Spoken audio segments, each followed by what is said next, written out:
there is some discrepancy here, folks, okay? We can't have 50% of voting age people voting when 90+% of people consider them thieves, pedophile, crooks, scumbags.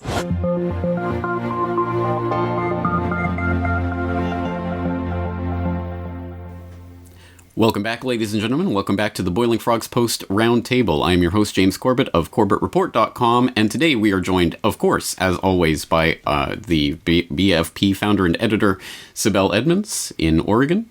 We are also joined today by Peter B. Collins in San Francisco, and we are also joined by Wayne Madsen of the Wayne Madsen Report, who I'm sure will be familiar to a lot of listeners and viewers out there, but if not, we will direct you to everyone's respective websites in a moment. First, let's talk about what we are going to be talking about today. For those who have not been following our coverage at BoilingFrogsPost.com about the Dennis Hastert scandal and the cover-up of that scandal, I highly suggest you take a look at the information that's been compiled so far at BoilingFrogsPost.com.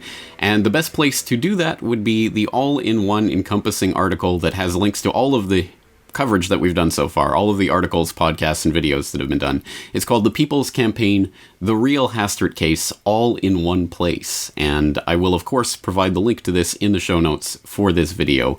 So wherever you're watching this on YouTube or Boiling Frogs Post or my website, the link will be there to this article so you can go and catch up on the Dennis Hastert case and what it entails. It's a very, very large web, so we have a lot of people here to break it down and discuss what's really going on with this. We're going to start with Wayne Madsen, as he is new to the program, the roundtable here. And Wayne, first of all, can you throw out your website for people?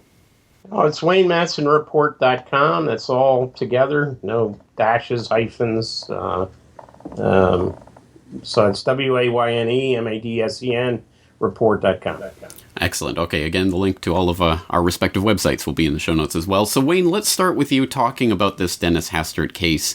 First of all, how did Hastert come on your radar, and what was it that you were able to uncover about his activities a decade ago? Well, there were two news streams going on at the time, not at the same time. The first was the Mark Foley scandal.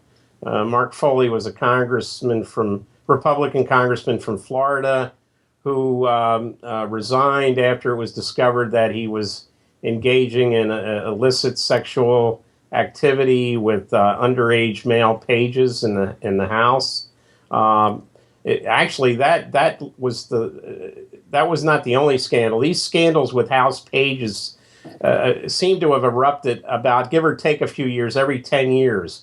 There was one at the end of the 1970s, early 80s. There was another one involving pages and midnight tours of the White House at the latter part of Reagan, the first part of the George H.W. Bush administration. And then we had this Foley scandal coming after that. So, Foley, it wasn't just Foley, because what was going on with Foley is they were covering up for Foley, and one of the cover-up people was the then Speaker, Dennis Hastert, and the Republican leadership included guys like New York Congressman Tom Reynolds and their senior staffers. And when Foley got caught, then there was all this, like, it was almost like musical chairs. They were shifting people around, chiefs of staff and senior staffers. And but finally, it caught up with Foley, and he resigned. But at that time, I started hearing about the unusual relationship that Dennis Hastert had with his own chief of staff, and that there was basically sort of a gay mafia that was first tried to protect Foley, and then basically had to throw him to the wolves because he was about ready to bring the whole House of Cards down. And this involved, like I say, this involved people like Tom Reynolds, and one interesting story I got was it was Valentine's Day, and a well-known Washington reporter was flying from Chicago to National Airport in Washington and noticed that Mrs. Hastert, Dennis Hastert's wife, was on the plane. And this reporter inquired, "Oh, you're coming to stay spend Valentine's Day with the speaker. She says, "Oh no, when I go, every time I come to Washington, I'll be at a hotel. My husband, he lives in a townhouse with, the chief of staff, and she indicated they weren't even going to get together on Valentine's Day, which it's anecdotal, but I think gets to the point that, here's Dennis Hastert, who's like sponsoring all kinds of legislation for family values. And that certainly wasn't your normal Ozzie and Harriet relationship there, So that was going on, and then I when this guy John Mark Carr was arrested in Thailand, and he actually admitted that he killed JonBenet Ramsey, the girl in Colorado who was like six or seven, and he didn't. And when I went to Southeast Asia, and what I discovered was a huge pedophile network operating out of embassies, including the American embassy. John Mark Carr taught English to young kids, junior high age and younger. And what he was basically doing, and he got caught in a sting by the new military government in Thailand that overthrew the democratically elected prime minister. And the new prime minister was a general who was a Muslim from the South, and he actually had a mandate to crack down on pedophiles. So he put the word out, and the police nabbed John Mark Carr basically in a sting where he was trying to procure kids. So the question was, who's he procuring the kids for? Now, he had a penchant for young girls, but he was procuring these underage girls and boys for visiting VIPs at the American Embassy in Bangkok. And the CIA basically went to Carr and said, look, the only way we're going to get you out of here is you got to say you killed JonBenet Ramsey. There's going to be such an outrage in the international media that the Thais won't have any choice but to release you to Boulder, Colorado, to face those charges. If you recall, there was a photograph of John Mark Carr on the flying business class drinking a glass of champagne when he was supposed to be sort of under arrest, being taken back to the United States, and people thought that was outrageous. So he's flown to LAX. The state of Colorado sent an executive jet to pick him up. He goes to Boulder. The district attorney there, Mary Lacey, gets him and says, "Oh, you didn't kill JonBenet Ramsey. We got to let you go."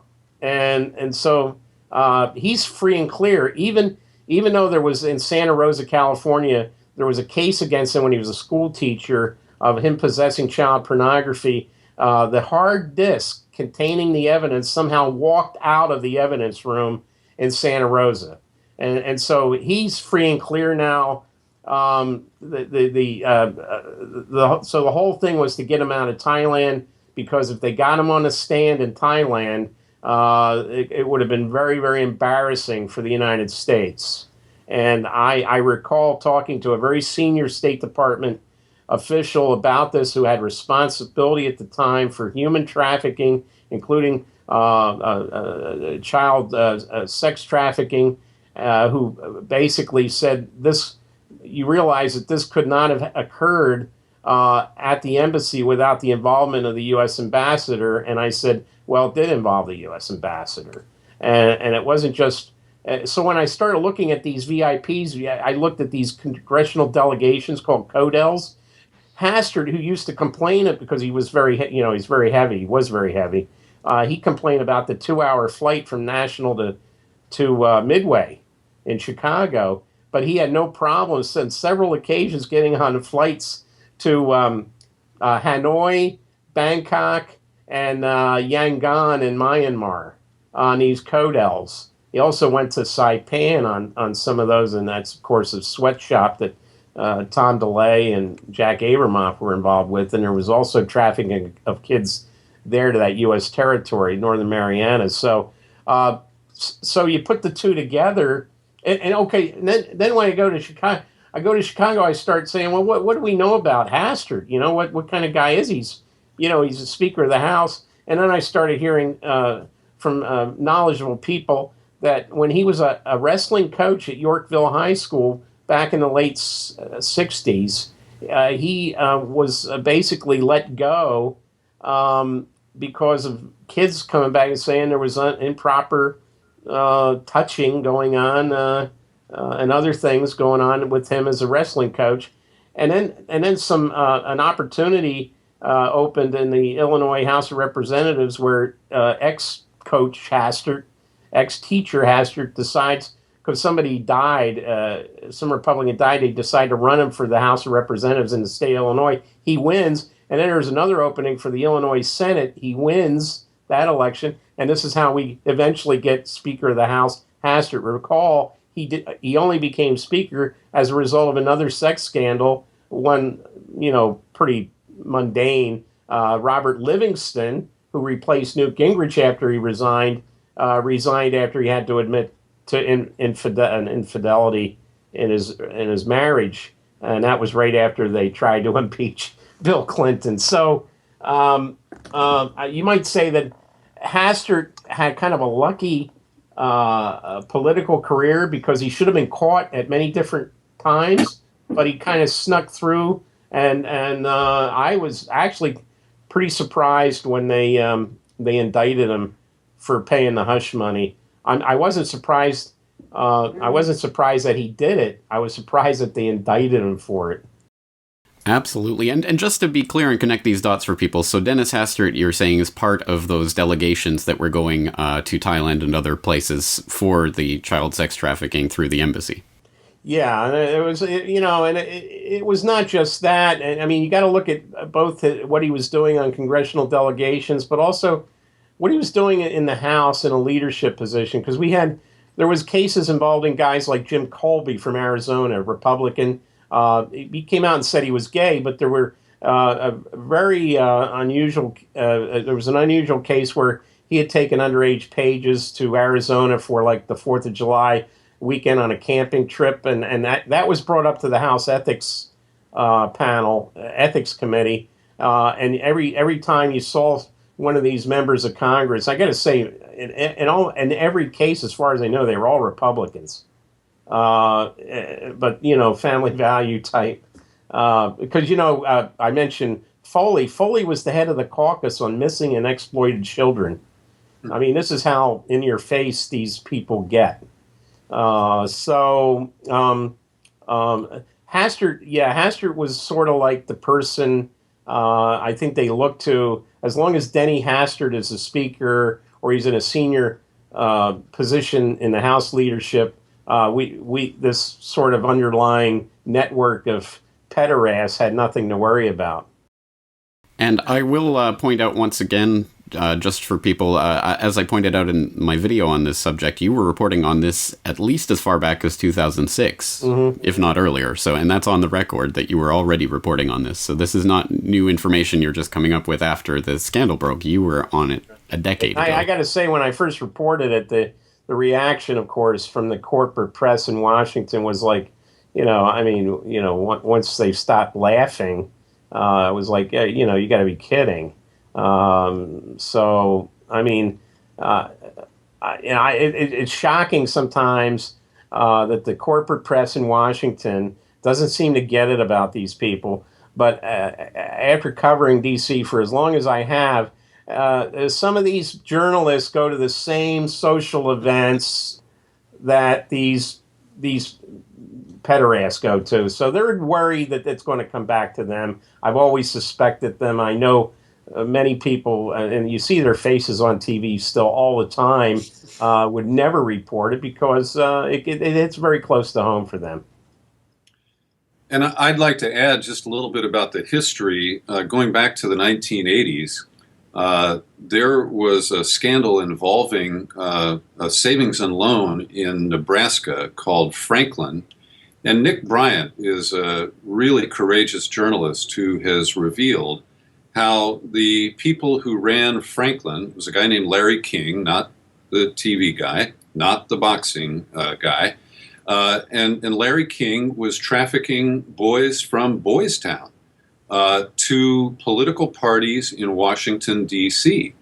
And there was a whole group of people who were part of the Reagan administration who participated in those parties. It was just astounding. And more recently, Nick Bryant co-authored a book with Henry Vinson called Confessions of a D.C. Madam. Vinson is a gay mortician who operated an escort service in D.C., and some of his clients were Republicans. In the book, there's a sequence where they describe how one Republican administration official who had been a longtime CIA officer, had been promoted to ambassador, was caught and exposed for being at one of these parties, and the parties were used to blackmail people like that. And Vinson reports that a high-ranking cabinet official in the then George H.W. Bush administration paid him a visit with veiled threats. And ultimately, Henry Vinson did 2 tours in federal prison that were pretty clearly intended to keep him quiet. Now, what is interesting about our current discussion is I've asked Vinson and Bryant point blank, was Dennis Hastert involved in either of those rings, either the Franklin or the D.C. Madam? And he said no, which I found surprising, frankly. That is surprising. That's interesting. And sorry, I just realized I didn't properly introduce you to the listeners, Peter. So Peter B. Collins of peterbcollins.com. Let's turn to Sibel Edmonds, boilingfrogspost.com. How does what we've heard so far square up with your firsthand knowledge of what the FBI was looking at in these cases? Well, some of these facts presented here, I don't have any firsthand knowledge of. But what I know has to do with what the Department of Justice and the FBI had been collecting between 1996, this is late 1996, and that was the case when I was fired from the FBI in April 2002. So I can vouch for this time period. I don't know if it went on. I suspect that it did. But between 1996 and 2002, per directive from the White House, and this was during Clinton's scandals with Lewinsky and Jones, the FBI's counterintelligence unit was given an order to collect information using FISA and ELSER under FBI's counterintelligence on political figures in Congress and start establishing specific files on them. Now, the agents in the FBI referred to this as COINTELPRO 2. Now, whether the directive was titled or named as such or not, I'm not sure, but I know that they were trying to hide behind this noble purpose that it was Clinton's intention to show that he's coming down really hard on corruption and crime, especially those involving government officials.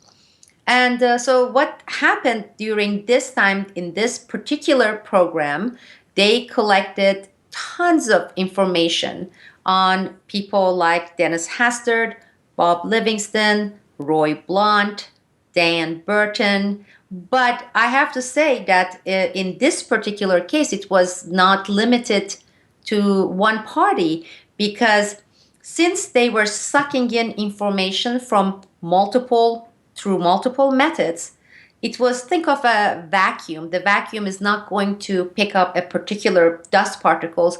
It was sucking in information on all of them. And they used some of this information. That's why Bob Livingston stepped down. That's how the impeachment kind of was put aside in many ways.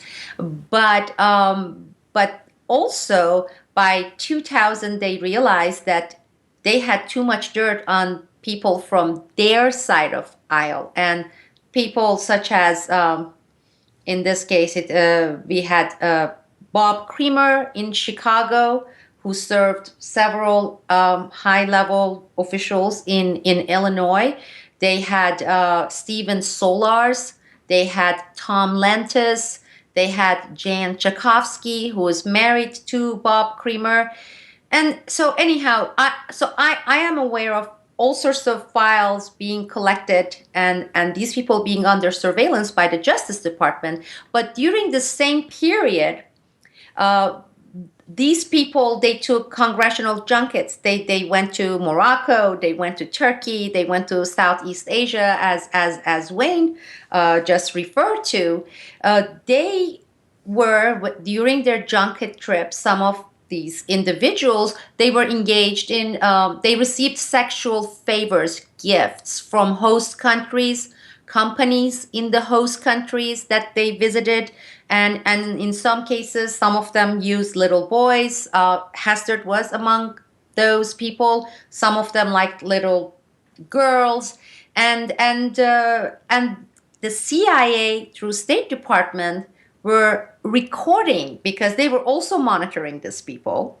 So CIA was recording these people in one of the top hotels that Hastert and others frequented when they went for junket trips, and also other trips, was Chiron Palace in Istanbul, and particular rooms where these VIP guests stayed were always bugged, and sometimes they were monitored and recorded by more than one entities.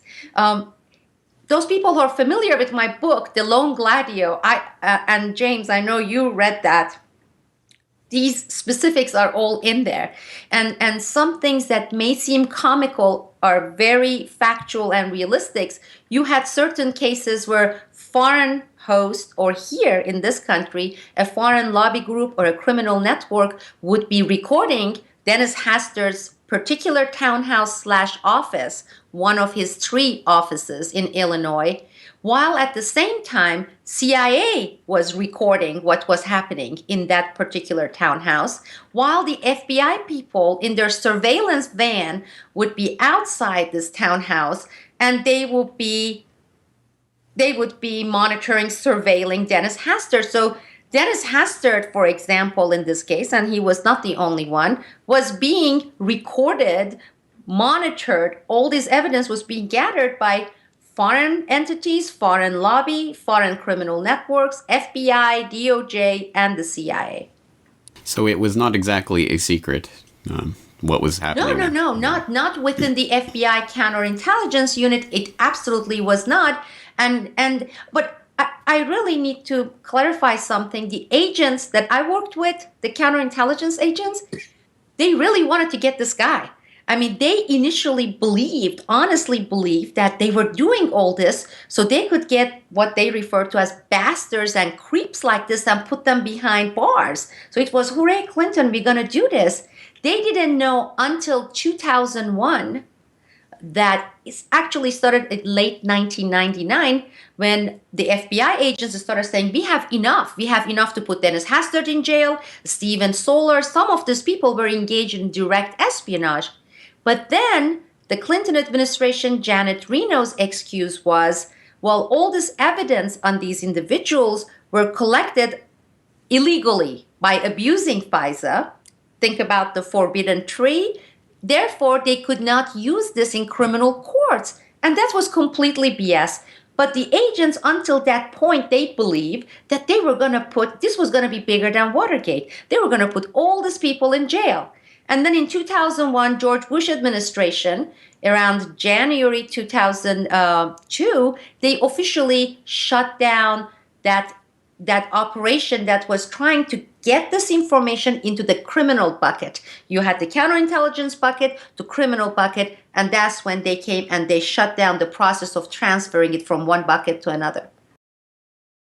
Well, of course, this raises the question, if these FBI agents were so passionate about this, then how come they haven't stepped forward to this point to talk about that? And we will get back to that question in a moment. But just on a technical note, how did the FBI know about what the CIA was doing in its surveillance in foreign countries? Were they sharing that information? No. Well, CIA was not sharing. FBI's counter-espionage unit always shared information. For example, they would know that, and then when you get back to how they knew about it, these passionate agents, I will get into that. But in one particular case, it was Dennis Hastert through his conduit, Palmer, Scotty, that's how he was always referred to, Scotty. They also provided top secret information to foreign networks, not only lobby, but criminal networks, because Hastert's office was cleared. They had clearance. They had top secret clearance. Same thing with Scotty, okay, so that they could go into these skiffs and listen to the intelligence briefings, etc. While they were also giving out to foreign governments, foreign entities, top secret documents. So FBI's counter-espionage unit was also sharing this information with the CIA. It was not the other way around. It was just by when you surveil people, and this was the FBI, you also know who were the people going and doing things inside that house, and they knew who was the CIA or which operations belonged to the CIA, but the sharing went one way, while the FBI shared CIA and State Department, they never did. So it was a one-way street. All right. Okay, we've laid a lot of the cards out on the table, and of course there are a lot of questions that come up with regard to this. And one that I just brought up, so why don't we explore that, is the question of the FBI agents who knew about this, were incensed about what was going on, were convinced this was going to be used for criminal investigation, and then it all got shut down. And, well, have we heard a peep from them? There was, of course, Gilbert Graham that was mentioned in my video report on this and that you've talked about before. Let's talk about the Gilbert Graham case, what he was alleging and what he was incensed about, and why there have not been more Gilbert Grahams stepping forward from that era. Sure. Gilbert Graham actually worked for the same unit I was working for, and he was part of counterintelligence management, so he was a full-blown agent, veteran agent. And he, once they found out, the FBI agents, including Gilbert Graham, that it was not going to be for prosecution, once they realized that the Clinton administration, they were using this and blackmailing, they were leaking it to Larry Flint, they were leaking it to the other media, and it was only for blackmail and exposure purpose, not to go to court with these things, and the fact that they had people from the Democratic side that they had dirt on, they really got disillusioned. Of course, as we know, many people, they don't blow the whistle initially because my retirement or I'm working and I have kids. The first thing Gilbert Graham did the year he was retiring, he went to the Justice Department's Inspector General's office and filed a full report complaint that he, as the agent in charge of this particular counterintelligence operation, knew that the FBI abused ELSER law, electronic surveillance, and FISA laws solely for the purpose of gathering dirt on elected officials, and that is completely illegal. Now, looking at it, how in the world do you go out and file that kind of a complaint with the Justice Department? The order came from the Justice Department to start with. It was Janet Reno. But he did in order to go on record. We later obtained what he filed, which is signed, which is sealed, the redacted version of it.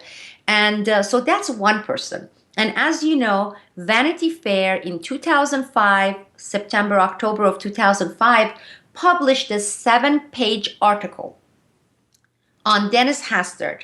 Okay, it was on Sibel Edmonds, but also exposing Dennis Hastert. The part that dealt with Dennis Hastert came from at least 5 other government witnesses, okay? Vanity Fair is a mainstream medium, okay? It's not alternative media.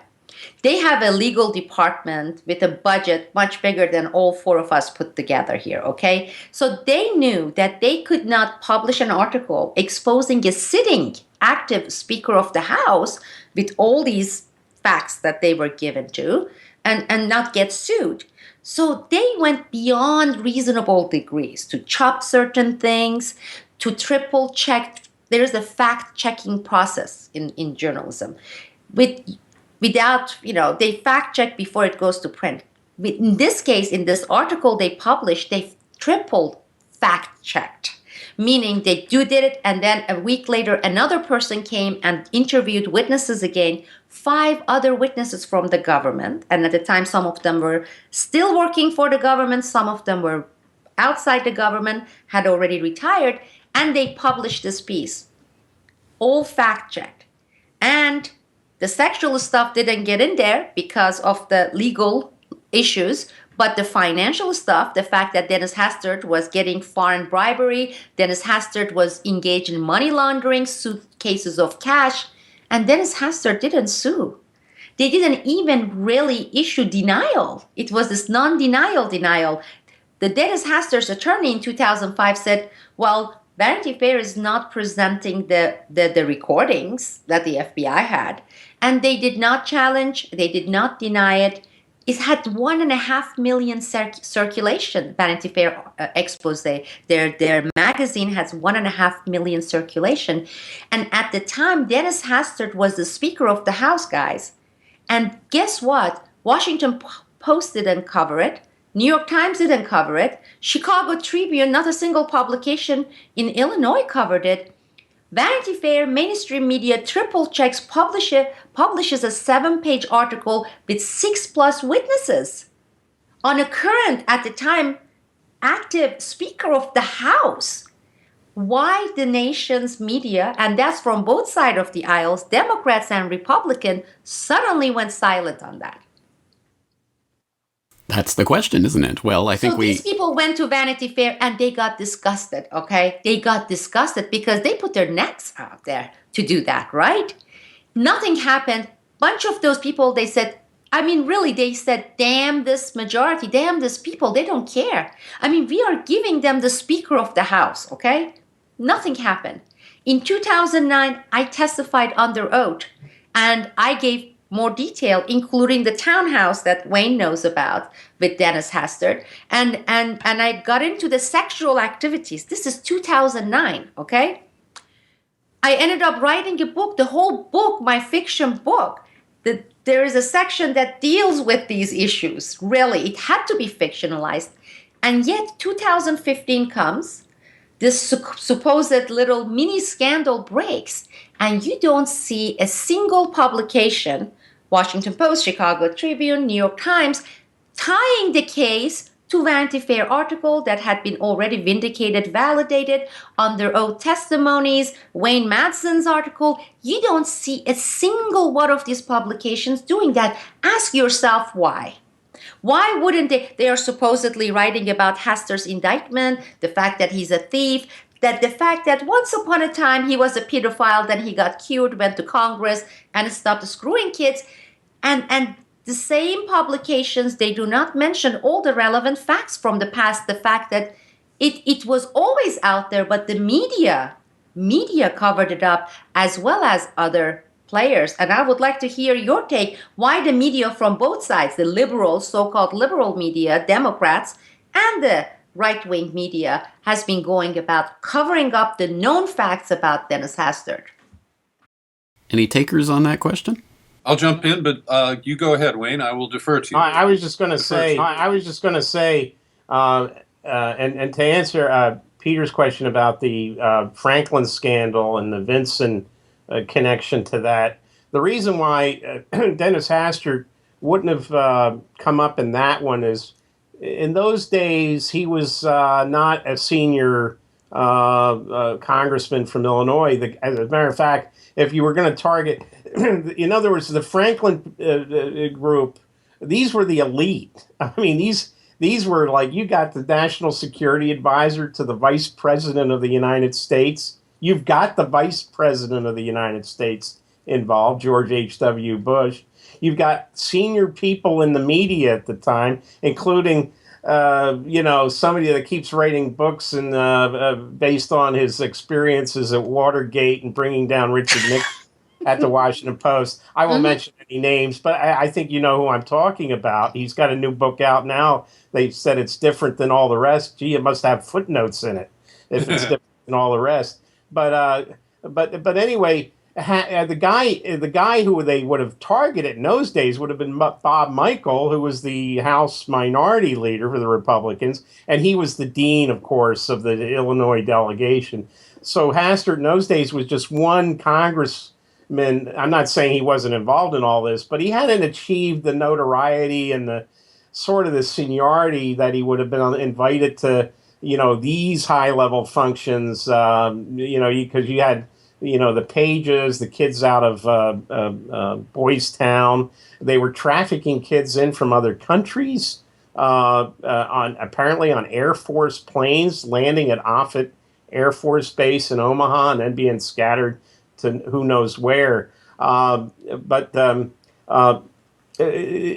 give an example in the early '80s when they had this other Page scandal come up. There was several Republicans named. It was actually on the leading story on both ABC News and NBC News. Frank Reynolds at ABC led with it, and Roger Mudd at NBC at the time led with it. And they had fingered a Maryland congressman named Bob Bauman, Republican, but also a little-known Idaho congressman named Larry Craig. Now, Larry Craig got the message. He wasn't indicted, of course, but his name, of course, denied it. So he knows not to get involved in the Franklin thing because, they're looking at him. And he's, so he's relegated to trying, trolling the men's room at Minneapolis St. Paul Airport. So I think it depends on the scandal. And if somebody's already been sort of outed in the media, you're probably not going to find them involved in these, other things. So Hastert, of course, when he becomes speaker, then he gets on the radar screen. So I think that's why you don't find his name back in the late 80s or early 90s time frame. As far as, again, the media, liberal, conservative, doesn't matter, liberal, conservative media, it's the corporate media in Washington, D.C. They go to the same parties. They go to the same receptions. They socialize with the same politicians they're supposed to be covering. And it doesn't work. Yeah, that's not what the Fourth Estate is supposed to be doing. You don't get so close to the people you're covering that you become part of the problem. And I think in many cases, the names, as a matter of fact, the names that came out in the Vincent book media were, these people were the anchors of major television investigative news programs from ABC Nightline. And it goes on and on. So that's why these stories never seem to see the light of day. The media is complicit, totally. Now, I can understand that once somebody goes to one of these parties or is surveilled with a male escort or with an underage child, they're compromised. And then, whoever is in control of that information can use that to control or manipulate those individuals. But Sibel, to your point, Dennis Hastert is a washed-up member of Congress. He is a former speaker, but he is not highly respected. And he has become, or was, until this scandal surfaced, a highly paid lobbyist, like so many, cashing in on his connections on the Hill. But it still does not explain why, for example, the Chicago Tribune, because they would have no use for him, assuming that the Tribune or anybody else had used this information for leverage. And so it really begs the question, why would the corporate media protect someone who is no longer of any political value? And let me bring it to the present tense, because most recently, the California congressman who was supposed to be replacing John Boehner as Speaker, Kevin McCarthy, at the very last minute withdrew. Now, that is tied to the issues about him blurting out on Fox News that the Benghazi investigation is political and intended to drive down Hillary's numbers. But the media danced around the information that is available to anybody who entered the name Kevin McCarthy and the word affair into a search engine. I got 1,080,000 results when I did a search like that. And it is an open secret in Washington that Kevin McCarthy has a 3 or 4 year running affair with a congresswoman named Renee Elmer. And yet, Walter Jones published a kind of vague warning about skeletons in the closet the day before McCarthy withdrew from consideration as Speaker. But most outlets in the corporate media have failed to report the clear information that is not a secret that Kevin McCarthy, who is a family values married man, has been having an affair with a family values married woman who's a member of Congress. And so, what is it that drives the salacious tabloid intentions of our corporate media when they get a hold of Caitlyn Jenner or a Kardashian or, sex tapes by some celebrity? They have no restraints about exploiting that kind of very intimate material on people who, have questionable value. I don't really care what the Kardashians are doing, but an elected official who's engaged in all kinds of sexual exploits is vulnerable to blackmail, and that is more of a concern than their personal morality or the hypocrisy that they demonstrate on a daily basis. All of this is fodder for a media that is hungry for sexual material, and yet they won't touch it in these cases that we're talking about. James, let's hear from you. Well, I agree, of course, with that analysis, and I think the answer should be self-evident that the duty of the corporate press is to protect the system itself, and I think the Hastert scandal threatens the systemic game that's being played here, which is why it isn't covered. And I say that in the sense that if it could be confined completely and totally to just Hastert, then there is a chance that, yes, many parties would pile on and they'd get the hay out of, salacious headlines. But obviously this case touches on way too many people spread over way too much of the political spectrum, and too many people involved that would have known, should have known, did know.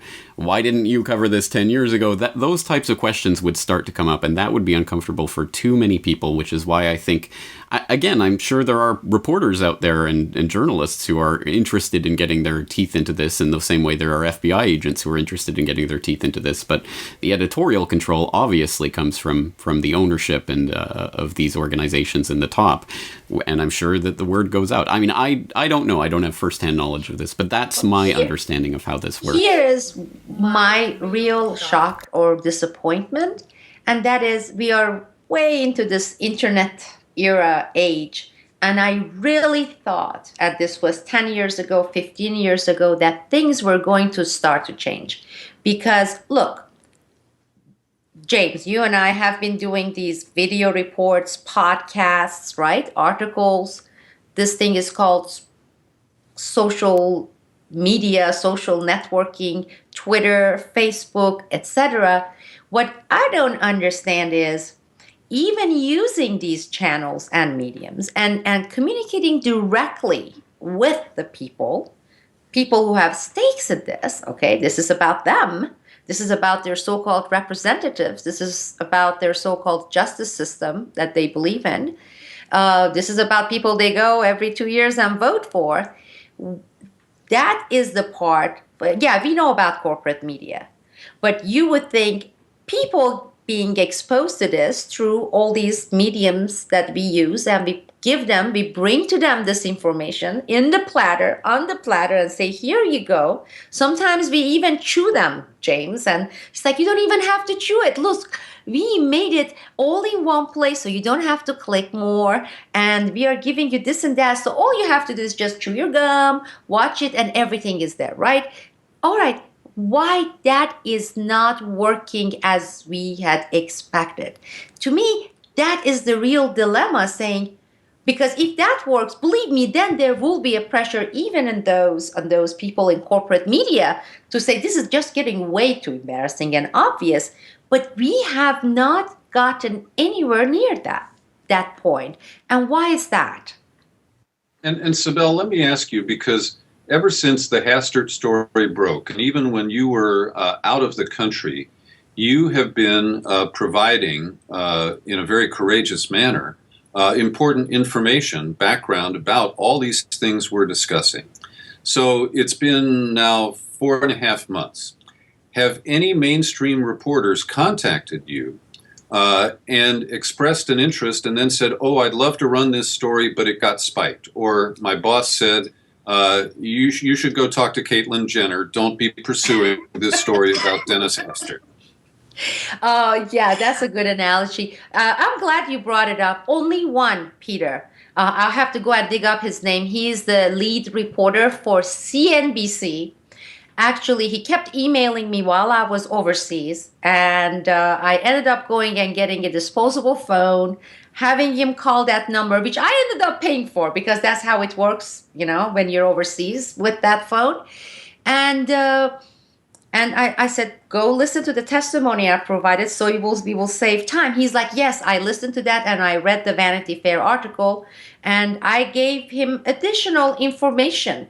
For example, I gave an additional information on Hastert, and for his wife and him, they own a house, big, expensive house. Hastert hasn't lived there he shows up there for Thanksgiving and Christmas. He hasn't lived there, I would say, since 1999, okay?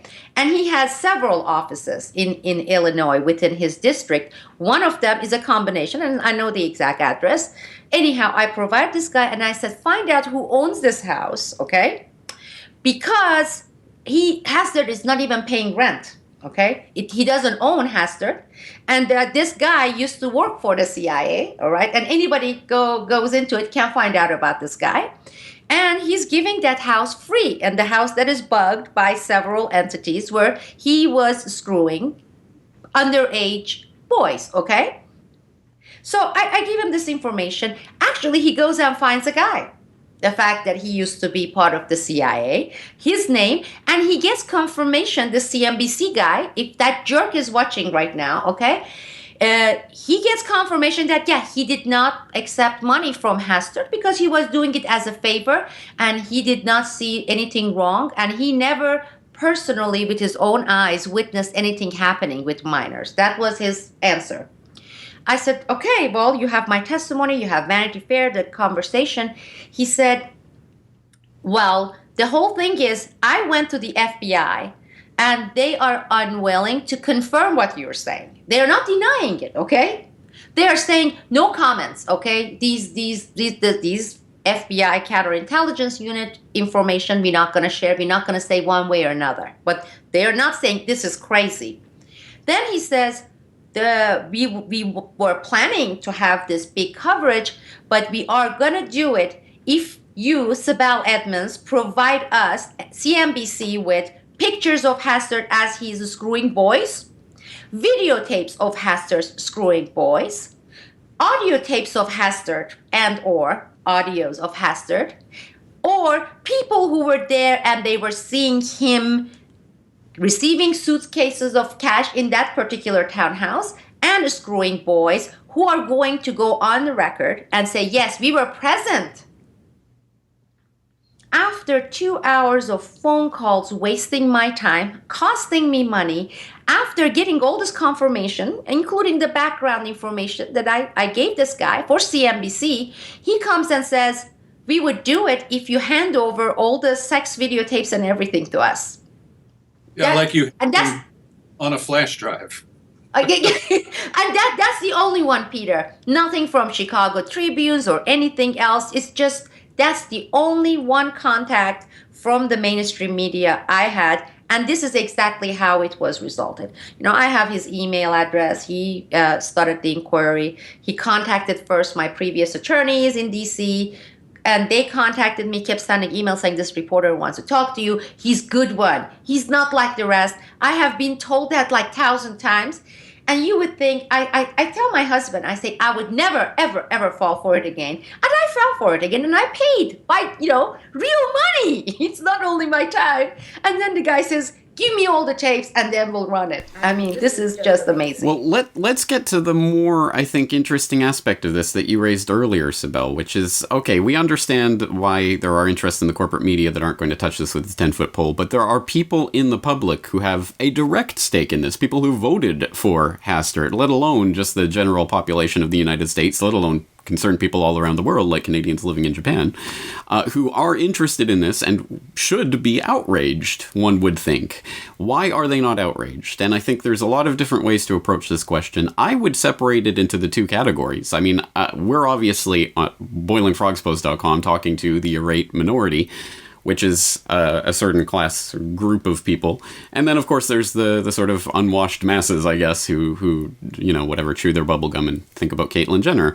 And I don't want to put it in elitist terms like that, but I think we can differentiate two groups of people like that. So looking at the mainstream sort of audience and their reception of this, I think it's instructive to look at ways that scandals involving power and power structures always tend to go over with the public, which is, I mean, look at, for example, the Cosby allegations and the way that it's so detached from people's sort of everyday reality and their image of this person that it becomes, there's a defense mechanism that kicks in, that people will go, oh, it's just, these women are just trying to make money off of this, or they're trying to get their fame and fortune out of this. You know, when it's 9 or 10 women that are accusing, and then there's 20, and then there's 30, and then there's 47, or whatever it is now. Maybe there's a point at which people will finally go, oh, okay, you know, I guess he is that.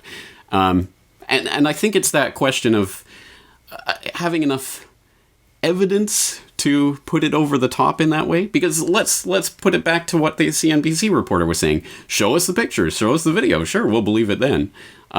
When it's a case that's constructed from different witnesses in different places, people will just go, oh, Sibel, you're just trying to make a name for yourself. And I mean, it's a tough thing to counter without that hard evidence that you just shove in people's face. This is the reason we are not going to see many whistleblowers, because people have learned a lesson. And if you go and talk to the real whistleblowers, I'm not talking about these pseudo ones in the pockets of this billionaire or that billionaire or Soros foundations, etc., they would tell you, I mean, if you really have a heart-to-heart with them, they would tell you who screwed them the most and the worst and who really slapped them in the face. They're not going to say, oh, after 20 years, my boss is taking away my retirement, or the US media that much, or the Congress not doing what they were supposed to do. They're going to say that their biggest disappointment, their biggest screw came directly from the public. Because it's been the case over and over and over and over and over. I mean, whether it's Fred Whitehurst, a real whistleblower from the FBI, blowing the whistle on the FBI forensic department, and you will find this, you know, this really solid real whistleblowers. Now, in the case of this Vanity Fair article, as I said, 2 of those witnesses, insiders of FBI agents, I had to go convince them. I was like, you know, it's not only you. There's me. There is this particular person. Please, you know, and they're promising they're going to keep your name off the record. And they said it's going to be futile. I said no, but this is mainstream, and this is 1.5 million circulation, and they did listen to me. And in 2006 comes 1 year after that, Hastert gets reelected again. Okay. Nobody covers the case, and of the 1.5 million people who did see the article and read it, and it's a damning article, even though it's pretty limited, it's a damning article, no reaction. You know, what one guy said, God damn these Americans, and he's an American, okay? I mean, he was fuming. He was saying, guess what? They're gonna fuck themselves. Those were his words, okay? It was the fact that we do this. Okay, now you're really getting me started here. We always say, look at the media. We point finger. You see my finger here in the camera. It's the media. It's the media, corporate media. And then we point finger people. It's the Congress. Look at those crooks, criminals, despicable people. It's them. We point finger. It's George Bush. It's Hillary Clinton. We keep pointing finger to these few at the top. we never look inward. We really don't look at ourselves and our role in all this and our responsibility in all this, because there are hundreds of instances where the information, where the facts, everything had hit them in the face, yet they have not shown that spine, that responsibility of acting upon those, okay? And we have talked about it, James, with Peter as well. We have talked about apathy, learned helplessness, fear, terrorism, etc. I'm personally, that's for me coming to this realization that we are way beyond that. It's beyond apathy. It's beyond moral ambiguity. We have, as society, have in here, and to a certain degree elsewhere, we have reached this level of what I call moral decay, okay? People would say, why sometimes Sibel throws irrelevant examples? I have a daughter. I was looking at the report, GAO report, government report. 15% of the children 6 to 14 going to public schools get to be molested and or raped while in a school, okay? While in a school, they get raped. They get molested by either a janitor or a teacher or a coach like Dennis Hastert. There are plenty of those, all sorts of pedophile. And the report, GAO report, says the number is higher than this because these are only reported cases. You have so many cases of unreported cases, especially when you look at disadvantaged areas, poor areas, black areas, Hispanics. Where are they going to go? They don't even, some of them, know the language to go and report it, okay? So you have that. Then I read this report that came out everywhere about close to 30% of women going to college and universities in this country, they get raped, okay, during their university years. And even if you throw 10% of the cases, say they are maybe frivolous, etc., you look at all these things. Then you look at a congressman who is screwing children. Then you're looking at some congressmen who are stealing from people. Then you're looking at the congressman who is fucking his page. And then you say, well, hold on a second. I mean, it's in a way representative, isn't it? Isn't it representative? At least they are representing some people, because the percentage of these incidents are not low.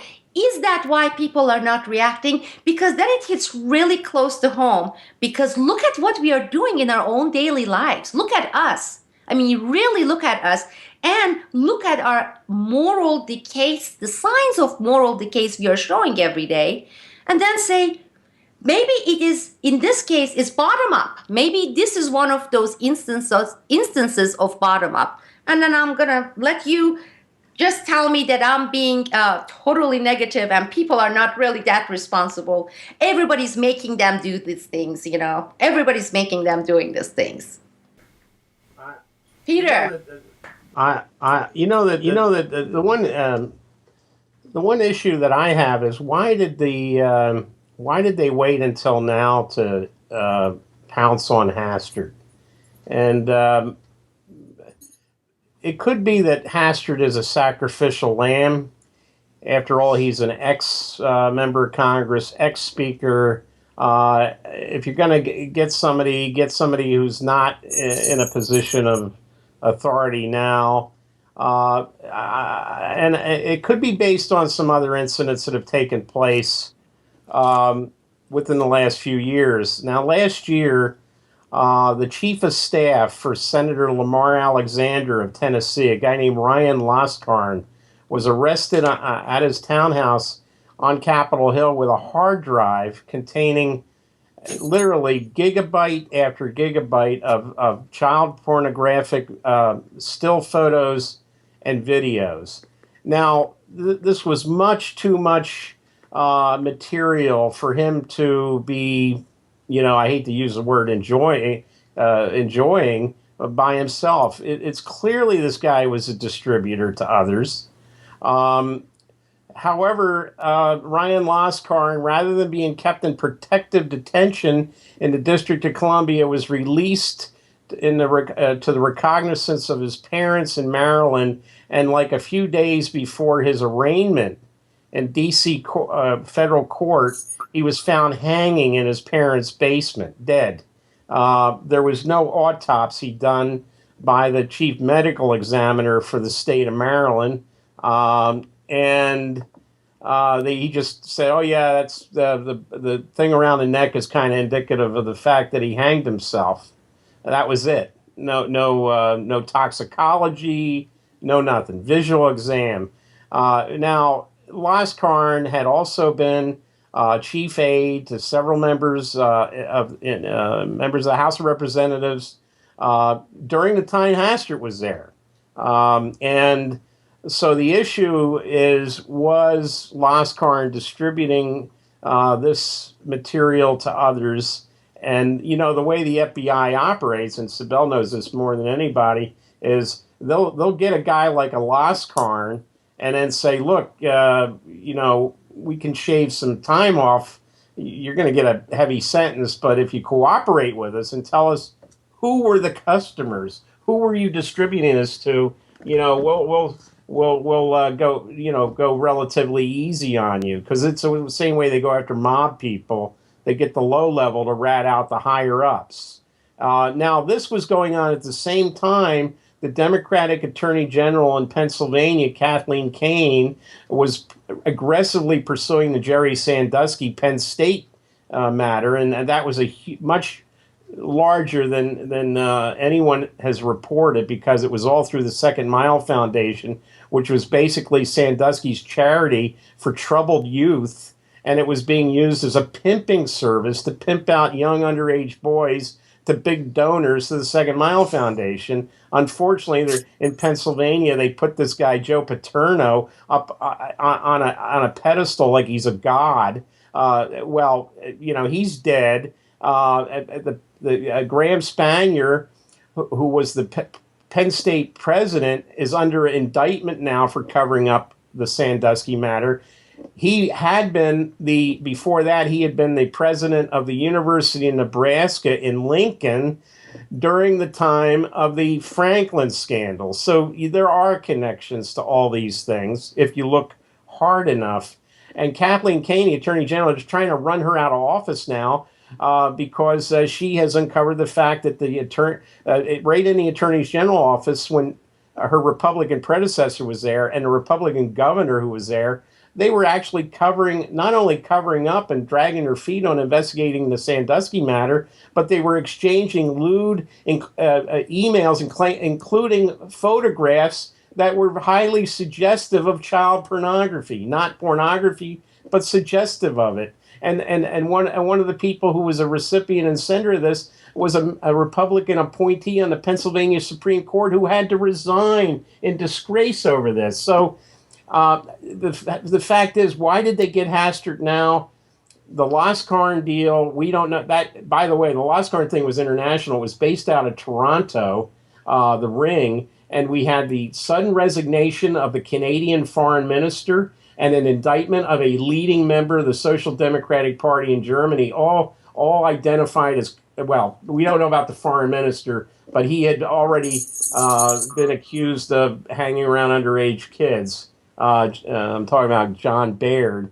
Of course, but the Tories have been thrown out, so he got out before the rest of them got thrown out of office. But it's quite clear that Laskarn matter and the Sandusky ring may have had connections, and I've been told it was connected not only around the country and in Canada, but around the world. So possibly Hastert is a sacrificial lamb. They may have gotten his name as associated with some of these other investigations, and they say, well, look, we gotta get somebody, but let's end it right there. And of course now he's going to plead. He's pleading out in Chicago, so we won't ever get the details, because it's going to be one of these deals where he and the U.S. Attorney's Office, which is a very corrupt office in Chicago, by the way, they're what they did to George Ryan and Rod Blagojevich, and I know they're not sympathetic figures, but this was a case of selective political prosecution. So that is a very corrupt U.S. Attorney's Office in Chicago. But that's that's where he's facing justice. And I don't think we're going to see any kind of full disclosure. They're going to probably fine him, give him maybe, hopefully they won't give him community service working with youth.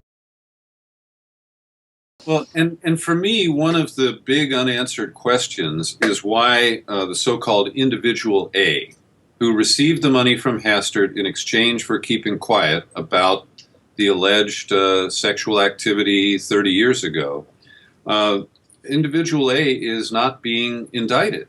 So that suggests that the cash for silence agreement is considered legal by the FBI and the Justice Department, and they're only tripping up Denny on the structured withdrawal of cash, which of course was tightened up under the Patriot Act that he championed and rammed through the Congress.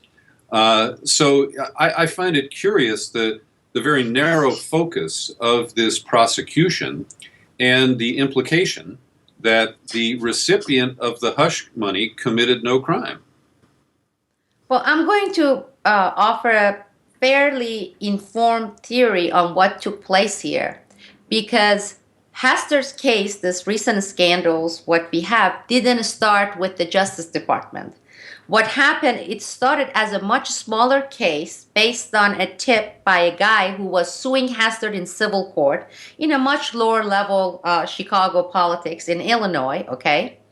And those people in lower level, as they started going through the discovery and the case, they started finding these nuggets. And by the time the case came to the attention of the Justice Department, both here and also in Illinois, by here I mean Washington, D.C., I'm no longer there. I'm like here, but I'm not there. It was too late. So they came in, this is the Justice Department, Illinois, totally ordered by the DOJ here in Washington, D.C., to contain the case. To contain the case. So, because by then, you have all these clerks, you have all these attorneys finding out about these, they had to do something. So they went ahead and did it in a contained fashion. This is why you are seeing the case limited, Peter, because they being Department of Justice and the FBI, they don't want to see this case going into trial. It's going to be twice worse for the government, for the DOJ and the FBI. It also involves past, former and present power people in Illinois. You're looking at big names, current and past, okay? And you're looking at a White House, you're looking at Obama from Chicago. Dennis Hastert's case from the late 1990s, early 2000 involves people like Rahm Emanuel, okay? It involves people like Bob Creamer with his dirty wife, Jan Tchaikovsky, in Congress. Jan Tchaikovsky has been paid, she's being paid by Mullah Fethullah Gulen that we have been discussing here, the CIA's $20 billion Islamic Foundation, which is centered in Chicago. So neither the federal government, the DOJ, FBI, nor the White House, nor the government in Illinois would dare taking this case to courts. Does Hastert know this? Yes. Does his attorney, defense team know this? Absolutely. So now we have this completely fake discussions because they already know they're not going to let this go into court, right? Between the government and Hastert. And both parties want to look good, meaning it has to look good. Look at the judge he got. The judge he got, this corrupt SOB, this judge has been not only donating money to Hastert in the past, okay? His brother is the top leader of GOP, the current judge, who is residing in Hastert's case, okay? This judge used to work with Hastert's son, who's a partner in this law firm, okay? And Hastert's son at the time was working for Dick Cheney. Nobody is going to let this case to go to trial. It's not going to be only horrible, bad for Hastert. He only has a few years to live. Most likely he's going to crash in the middle of all this. And then the case will totally, permanently will go away. But you're looking at people in the Justice Department, FBI, Chicago politics, Obama, Rahm Emanuel. You're looking at dozens of people in Congress being implicated in this case, okay? And it's not going to happen. And all this stuff are BS, this plea deal, and that the fact that they're negotiating. So the case didn't start with them trying to go and make an example. When the case started by this guy in 2011, going and bringing lawsuit against Hastert, and starting with some lower court in Chicago. And then by the time it got big, it snowballed. DOJ and the real big people were like, now how are we going to contain it? It's too late to make it disappear. We can't just click the button and say delete, So let's make it a very contained case. This is why, Peter, you're not seeing this individual named. Nobody's talking about bringing charges against this individual. None of the people in the media are talking about a chronic pedophile. He had this much power as a teacher, and he used it to screw minors. He had this much power in Congress, okay? He used it to screw people here domestically, minors, but also overseas. And Wayne, that includes Turkey and Morocco as well, in addition to Southeast Asia. And so that's the real case, that the media is complicit knowingly, not because they don't understand the case, not because they don't have all the factual historical context. And again, that aside, James, I don't know, we need another discussion, I guess, to talk about the people factor in this. And that's the part that concerns me. After 13 years in this journey, whistleblowing, courts, Supreme Courts, Congress, the darn ridiculous thing, petition, voting, etc. I ended all that in 2006, okay? My eyes are now open. They have been open. The U.S. media, what they have done is no surprise to me. Of course it's not.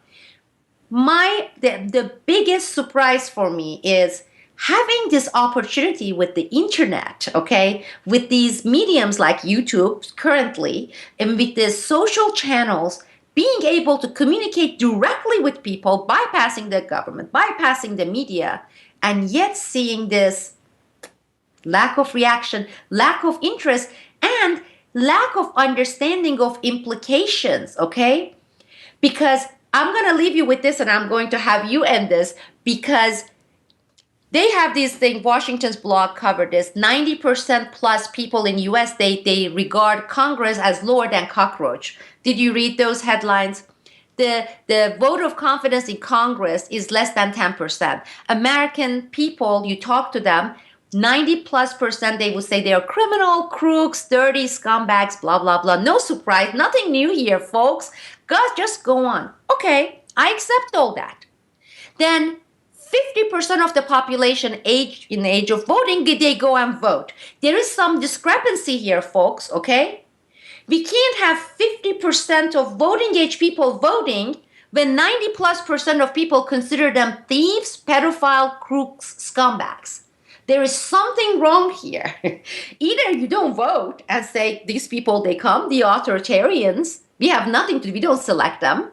Or if you're voting and saying that you accept that they are pedophiles and crooks and scumbags and douchebags, okay, then there's something wrong with us. That's the part that they are not going to the step 2 and 3. And that's what we need to talk about. That's what we need to address. We can talk about the media. We are finished talking about the U.S. media. Done. Okay. We are finished talking about the U.S. Congress and the presidents and Bush and Obama. Done. Right now, my biggest problem, my biggest issue is what we're going to do, people, ourselves, about our kids, about our lives, about the way we live our lives, about the way we have principles, about our own morals, okay? Moral values. What are we about, really? What are we about?